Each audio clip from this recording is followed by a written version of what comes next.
Hello and welcome to your 2023 Fall Seasonathon Academy second term.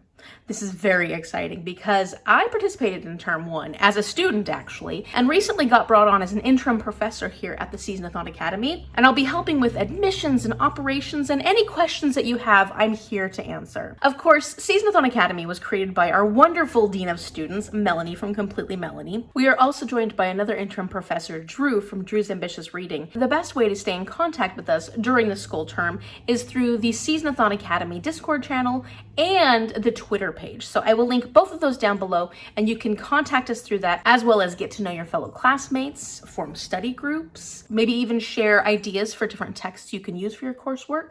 That's a great place to get any kind of resources or ask any questions that you might have about things that we did not cover within this particular video.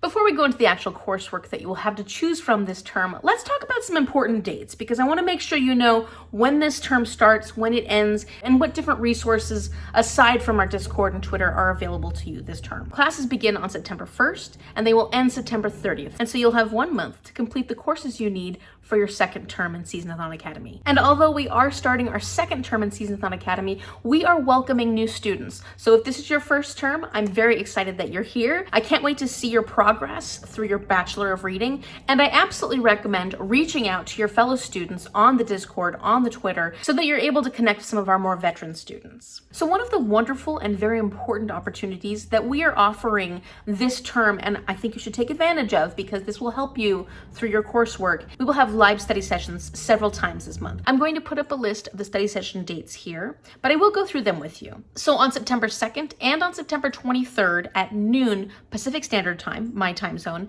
I will be having a live study session on my channel. So you can join me, we will study together, and it'll give us an opportunity to catch up on our coursework. On September 7th, 8th, and 9th, 3 days in a row, at noon as well, Pacific Standard Time, Drew from Drew's Ambitious Reading will also have live study sessions.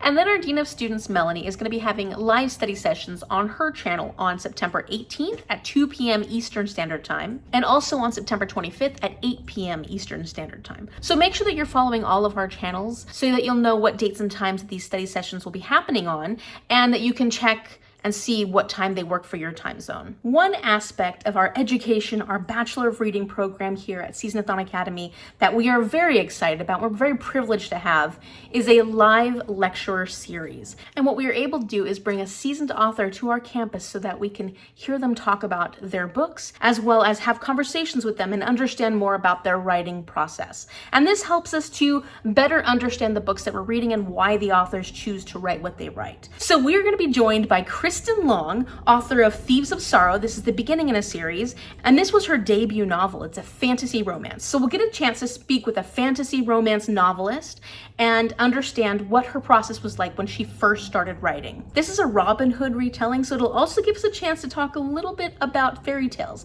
and what it is like writing a fairy tale retelling. Another benefit of these author lecture series is it gives us a chance to build a little camaraderie. We get to buddy read a book together, and then we get to discuss it with the author. And so if you would like to join us, we're going to be buddy reading Thief of Sorrows by Kristen Long, and then we will have a live show discussion with our author where we will talk about this book in depth, and that's going to be on September 30th at 3 p.m. Eastern Standard Time. Also, another benefit is that if you do read Thief of Sorrows, if you buddy read this book with us, you will be able to use this book as one of the texts for one of your coursework classes. And finally, no one can say that we don't know how to have fun here at Seasonathon Academy. We will be having a sorority fraternity late night mixer to celebrate the end of our coursework, to celebrate the success and all the hard work that we accomplished during the month of September. All right, so now it's time to go through the coursework. Let's talk about your required reading for this month in order to work towards your Bachelor of Reading. And one of the changes that will be happening this term is that you will only be able to read one text or one book per course. So you get to make a lot of choices when it comes to your own coursework, but you won't be able to double up. And this comes about because some of our professors were saying that students were not getting the full breadth of the knowledge that was being shared during these courses. And so it was important for the students to take the time and really spend time with each subject. All right, so let's talk about your required coursework for your second term here at Seasonathon Academy. First, everyone will need to take English 1020. This is a course where you will not get a choice. Everyone has to take this course, and that is to read a new to you author. So you're basically getting a chance to get to know a new author. And, you know, Thief of Sorrows might work well for this by Kristen Long. For the second required course, you'll be taking a Fine Arts and Humanities course that has a focus on literature. And there are quite a few options for this. The first choice is Afro-Latino Voices, the Caribbean and Beyond. Read a book set in the Caribbean. The second choice is 20th Century American Fiction. Read a short story collection from multiple authors. Choice number 3 is Introduction to Literature. Read an author's debut novel. Thief of Sorrows, just saying. Choice number 4, Western World Literature 1. Read a classic. Choice number 5, Western World Literature 2, read a retelling of a classic. Choice number 6 is popular fiction, read a hyped book. And choice number 7 is topics in literature and war. Read a book that involves a battle or a war. So those are all your options for Fine Arts and Humanities, the literature subcategory. You only need to choose one. But you can always do extra credit if you are up to it. But you need to make sure that you fulfill at least one of these required courses. For the third requirement, you're going to be taking Fine Arts and Humanities Visual and Performing Arts subcategory. And for this, you also have 7 options. The first option is Introduction to Art.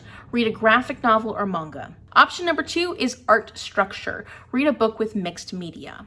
Option number 3, Musics of the World. Read a book written in prose. Option number 4, Introduction to Music. Read a book involving music. Option number 5, World Cinema. Read a book involving film or filming. Option number 6 is Survey of Jazz. Read a book set in the 1920s. And option number 7 is Introduction to Theater. Read a book that involves theater in some way. So again, you need to pick one required course from this Fine Arts and Humanities Visual and Performing Arts subcategory. You can always do more, but you need to at least pick one. For the fourth required course, you'll be taking a behavioral and social science course. There are 5 possibilities here. The first is archaeology. Read a book that came before you were born. The second option is Anthropology Today, the Arc of Humanity. Read a book from a culture other than your own. The third option is Introduction to the Criminal Justice System. Read a true crime. The fourth option is Controversies in Public Policy, and that's to read a banned book. And then finally, option number 5 is Introduction to Women, Gender, and Sexuality Studies. Read a book with female empowerment. And then finally, for your 5th required course, you'll be taking Intermediate Foreign Language 2. There's no other option here. You'll be taking this course, and that is to read a book from an author that is from a different country than you. Now, we will be including a welcome back letter, which has all this information, the information for the important dates that you need to remember, as well as the coursework that is available to you, including the information you need for each required course, and that will be linked in the description box below. It'll also be available on our Discord channel, so please make sure you look at that anytime you have questions, because there are a lot of answers to questions that you might have on our welcome letter. There is a section on the welcome letter where you can put your class number and the books that you've chosen for that, but we've also created a report card. The student report card is a printable report card that you can use to keep track of where you are within your coursework. On this report card, you can put your name, what year you're currently in. If this is your first semester, you'd put that on here. If this is your second semester, you'd put that on here. It's really meant to be for you. It's for your own records. And then you've got your major requirements and your minor courses. So the major requirements are those 5 courses that you need to take, and those are all listed under subject on this form. And then next to is course number, as you'll see for the English one, that is a required course, but of course you have choice for all of them except for the foreign language one. So you'll put your course number there so you can keep track of what course this represents, and then you get to pick your course texts. So whatever text that you pick, you'll need to read for this particular course, and that is how you complete the course. And then there is a section for whether or not you've passed or failed the course, and this basically means if you have completed the course by the time September 30th comes around, then you'd put pass. Otherwise, you'd put fail because that course has not been completed. And then finally, in the last row, there is a course grade. And this would actually be your course grade. How did you grade the class to be? Did you enjoy the class? Was it a 5-star read? Or did you really not like this course and it wasn't a great course for you? and you give it a 1 star, you DNF'd it. And down at the bottom, we have minor courses. And a lot of people like to minor in certain subjects. They like to have a certain knowledge level outside of their base curriculum. So if you're interested in any of these courses outside of your 5 requirements, this is where you can keep track of them. You are able to take as many minor courses as you would like. There are no restrictions. We are very excited to have you here for your second semester at Seasonathon Academy, or your first semester if you're joining us for the first time. We can't wait to see what your progress is. Please let us know what texts you choose for your coursework. You can let us know on the Discord or on the Twitter, and stay in contact. We want to hear how this process goes for you. Thank you so much for watching, and I will see you on September 1st.